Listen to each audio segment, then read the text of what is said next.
Good morning. Today going to talk about principles of record keeping. Hospital record management എന്ന സബ്ജക്റ്റിലെ unit 2 പോർഷനാണ് ഇന്ന് നമ്മൾ discuss ചെയ്യുന്നത്. Principles record കീപ്പിങ്ങിൽ നമ്മൾ ഫോളോ ചെയ്യേണ്ട പ്രിൻസിപ്പിൾസ് എന്തൊക്കെയാണ്? Whether you are writing by hand or making entries to electronic form can sum up by saying anything you write and are honest accurate and non affecting. അതായത് നമ്മൾ record ചെയ്യുന്നത് written ആയിട്ടായാലും otherwise സിസ്റ്റത്തിലായാലും ഫോർമാറ്റിലായാലും digital ഫോർമാറ്റിലായാലും നമ്മളതിൽ കൊടുക്കുന്ന വിവരങ്ങൾ സത്യസന്ധമായിട്ട് ആക്യുറേറ്റ് ആയിട്ട് നോൺ ഒഫെൻസീവായിട്ട് നമുക്ക് തർക്ക വിഷയമാവാത്ത രീതിയിൽ വേണം അതിൽ റെക്കോർഡ് ചെയ്യാനായിട്ട്. അതാണ് ഫസ്റ്റ് പ്രിൻസിപ്പിൾ എന്ന് പറയുന്നത്. ഇനി സ്പെസിഫിക് ആയിട്ട് കുറച്ചും കൂടി കൃത്യമായിട്ട് പറയുകയാണെങ്കിൽ ഹാൻഡ് റൈറ്റ് ആണെങ്കിൽ legibly and competently computer systems to sign all entries. കൃത്യമായിട്ട് നമുക്ക് കമ്പ്യൂട്ടറിലേക്ക് എൻട്രി ചെയ്യാൻ പറ്റുന്ന തരത്തിൽ വേണം എഴുതിയിട്ടുണ്ടാവണം. Make sure your entries are dated and time. Date and time actual date and time record ചെയ്തിട്ടുണ്ടാവണം. Records events accurately and clear ആയിട്ടും ആക്യുറേറ്റ് ആയിട്ടും റെക്കോർഡ്സ് റെക്കോർഡ് ചെയ്ത് വെച്ചിട്ടുണ്ടായിരിക്കണം. Then focus on fact not speculation. അതിൽ ഫാക്റ്റ് എന്താണോ കൃത്യമായിട്ടുള്ള വിവരം എന്താണോ അത് മാത്രമാണ് റെക്കോർഡ് ചെയ്യാനായിട്ട് പാടില്ല. നമ്മുടേതായിട്ടുള്ള ഐഡിയകളും കാര്യങ്ങളും ഒന്നും അതിന് ഇൻക്ലൂഡ് ചെയ്യാനായിട്ട് പാടില്ല. Avoid unnecessary abbreviations. അതായത് നമ്മൾ യൂസ് ചെയ്യുന്ന ചില അബ്രീവിയേഷൻസ് അത് നമുക്ക് ഉപയോഗിക്കാനായിട്ട് പാടില്ല. പല മീനിങ് അതിന് വരും. ഇപ്പോൾ ഇതിൽ കൊടുത്തിരിക്കുന്ന DNA എന്ന് പറയുന്നത് ഡിയോക്സി റൈബോന്യൂക്ലിക് ആസിഡ് എന്ന് പറയുന്നതിന് നമ്മൾ DNA യൂസ് ചെയ്യാറുണ്ട്. അതേപോലെ തന്നെ ഡിഡ് നോട്ട് അറ്റൻഡ് ചെയ്യുക, പേഷ്യൻ്റ് അറ്റൻഡ് ചെയ്തിട്ടില്ല എന്ന് കാണിക്കാനും DNA യൂസ് ചെയ്യാറുണ്ട്. അപ്പം നമുക്ക് അങ്ങനെയുള്ള അബ്രീവിയേഷൻസ് ഒരിക്കലും യൂസ് ചെയ്യാനായിട്ട് പാടില്ല.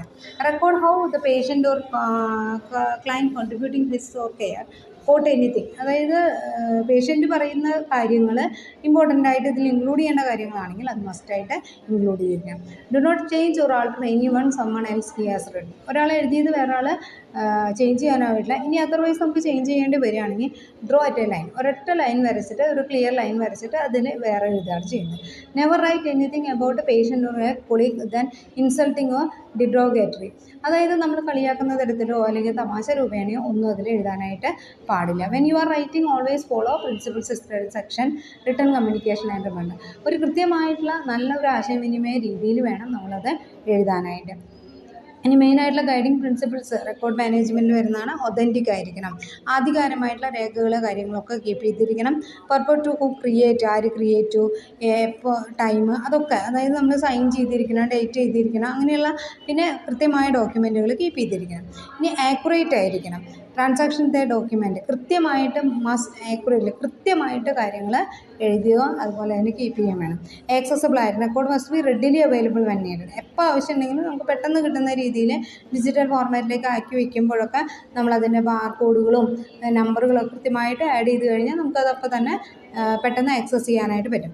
കംപ്ലീറ്റ് ആയിരിക്കണം. സഫിഷ്യൻറ്റ് കണ്ടൻറ്റ്, കോൺടാക്സ്റ്റ്, സ്ട്രക്ചർ അതെല്ലാം നമുക്ക് കംപ്ലീറ്റ് ആയിട്ട് കൊടുത്തിട്ടുണ്ടാണ്. കോംപ്രിഹെൻസീവ് ആയിരിക്കും. Record must document complete range of organisation business. നമുക്ക് എന്തൊക്കെയാണോ ആവശ്യമായിട്ട് വരിക അതൊക്കെ അതിൽ ഇൻക്ലൂഡ് ചെയ്തിട്ട് വേണം അത് ചെയ്യാനായിട്ട്. കോംപ്രിഹെൻസീവ് അതായത് പല ഡിപ്പാർട്ട്മെൻറ്റുകൾക്ക് ആവശ്യമായിട്ട് വരികയാണെങ്കിൽ അപ്പോൾ ഒക്കെ എവിടെയാണെങ്കിലും എടുക്കാൻ പറ്റുന്ന രീതിയിൽ നമ്മൾ ഡീറ്റെയിൽസ് ആ രീതിയിൽ വേണം കീപ്പ് ചെയ്യാനായിട്ട്. കോംപ്ലൈൻറ്റ് അതായത് നമ്മൾ റൂൾസൊക്കെ റെഗുലേഷൻസൊക്കെ മസ്റ്റ് കോംപ്ലൈ ചെയ്തിട്ട് അനുസരിച്ചിട്ട് വേണം നമ്മളത് ചെയ്യാനായിട്ട്. ലെജിസ്ലേഷൻ നിയമപരമായിട്ടുള്ള റൂളുകൾ, ഓഡിറ്റ് റൂളുകൾ, പിന്നെ ഓരോ സമയത്ത് വരുന്ന റെലവൻറ്റ് റെഗുലേഷൻസൊക്കെ ഫോളോ ചെയ്തിട്ട് വേണം നമ്മൾ റെക്കോർഡ്സുകൾ മെയിൻറ്റെയിൻ ചെയ്യാൻ. ഇഫക്റ്റീവായി records must be maintain or specific purpose and information contain them must meet these purpose. ആ പർപ്പസ് ഉദ്ദേശം പൂർത്തീകരിക്കുന്ന രീതിയിൽ ഇഫക്റ്റീവായിട്ട് ചെയ്യണം. Secure records must be securely maintain to prevent unauthorised access. തെറ്റായ രീതിയിൽ ആക്സസ് ചെയ്യാതിരിക്കാൻ വേണ്ടിയിട്ടുള്ള എല്ലാ സെക്യൂരിറ്റിയും ചെയ്തിരിക്കണം. ഓൾട്ടറേഷൻസോ ഡാമേജസോ റിമൂവലോ ഒന്നും അതിലുണ്ടാവാനായിട്ട് പാടില്ല. ആ രീതിയിൽ വേണം അത് മെയിൻറ്റെയിൻ ചെയ്ത് വയ്ക്കാൻ. Okay, thank you.